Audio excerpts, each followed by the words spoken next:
پتہ ہے اس دنیا میں سب سے خوبصورت احساس کون سا ہے؟ خدا کی محبت کا احساس، اور اپنے رب سے چھپ کے باتیں کرنا، اپنی من پسند چیزوں کی ڈیمانڈ کرنا، فرمائش کے بعد اپنی مانگی ہوئی چیزوں کے ملنے کا انتظار، اپنی دعاؤں کی قبولیت کا یقین اور اپنے رب پر بھروسہ، یہ سب وہ فیلنگز ہیں جو اللہ کے ساتھ آپ کا رشتہ مضبوط کرتی ہیں۔ اور پتہ ہے ایسا احساس دنیا کا بہترین احساس ہوتا ہے جس کا کوئی نعم البدل نہیں ہے۔ اس دنیا کا سب سے خوبصورت احساس اللہ کی محبت ہے، اور اگر میں اللہ کے لفظ کو ریفائن کرنا چاہوں تو میرے نزدیک سب سے پہلا لفظ صرف محبت ہوگا۔ اور یہ جو اللہ کی محبت ہوتی ہے نا، یہ بڑی لاڈلی ہوتی ہے، یہ بس لاڈ اٹھوانا جانتی ہے۔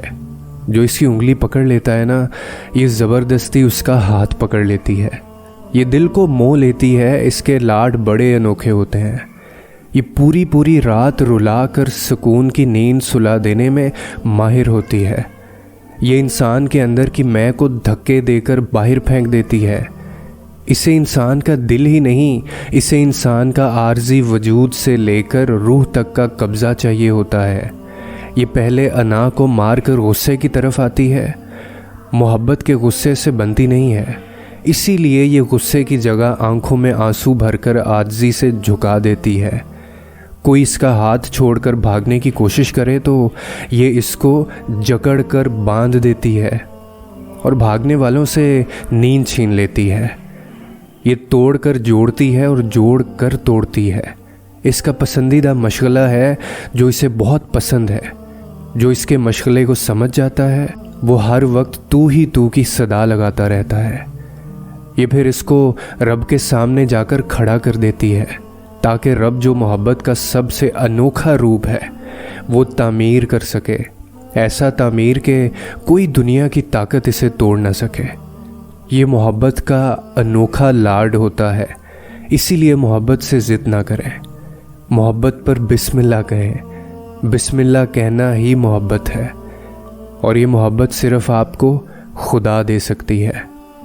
ٹوٹنے کے لمحات دراصل ہمارے بننے کے لمحات ہوتے ہیں، خود کو نکھار دینے کے لمحات، جو خامیاں تھیں انہیں ختم کرنے کے لمحات۔ ٹوٹنا کسی نعمت سے کم نہیں ہوتا، شرط یہ ہے کہ آپ اس میں بننا جانتے ہوں۔ آپ کو محنت نہیں کرنی پڑتی خود کو جگانے کی، یہ محنت تو لوگ کر جاتے ہیں۔ آپ گہری نیند سو رہے ہوتے ہیں، آپ دنیا میں مگن اپنے اللہ یعنی اپنے دوست کو بھول جاتے ہیں، کیونکہ وہ آپ کا دوست ہے، وہ دستک ضرور دیتا ہے تاکہ آپ جاگ جائیں۔ اور جب آپ دنیا کی دھن میں اس کی ہلکی دستک نہیں سن پاتے نا، تو وہ انسانوں کو وسیلہ بنا کر بھیجتا ہے۔ وہ انسان ہتھوڑا تھامے آپ کے دروازے پر آتے ہیں، زور کی ضرب لگاتے ہیں، آپ کو دن میں تارے دکھا دیتے ہیں۔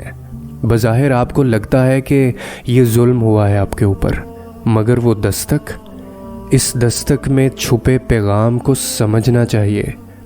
آپ بکھرے ہوئے تھے، بے مقصد زندگی جی رہے تھے تاکہ وہ آپ کو با مقصد بنائے۔